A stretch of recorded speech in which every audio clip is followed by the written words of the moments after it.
Dr. Radhika, if you are ready, we can start. Yes, yes, I am ready, sir. Okay, start.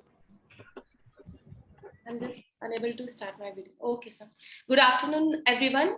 Today I am presenting a case of isolated left subclavian artery, a rare diagnosis for a continuous murmur.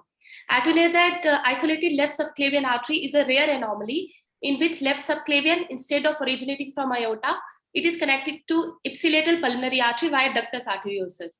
It is associated with Stoph and VSD and other arch anomalies.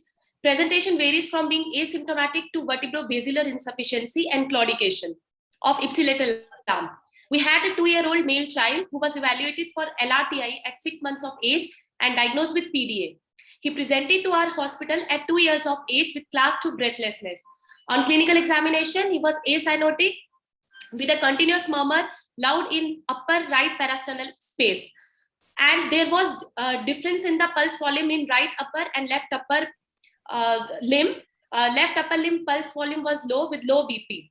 So and on echocardiography, there was left heart with retrograde continuous flow in PA from both RP and LPA, associated with right aortic arch.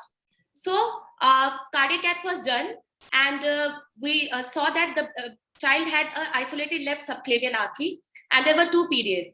So as we see in this angioimages, the right-sided PDA was closed with 6x4 LifeTech PDA occluder, and the left-sided PDA, which was connected to the isolated left subclavian, was closed with Cook 5:5 Cook coil.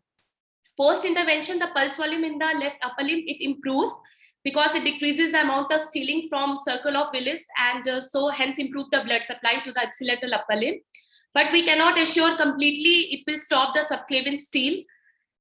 So I conclude saying that though the surgical implantation is the standard treatment, but percutaneous closure of the PDA in asymptomatic patients is a possible option, but they need to be followed for the development of any symptoms of vertebrobasilar insufficiency.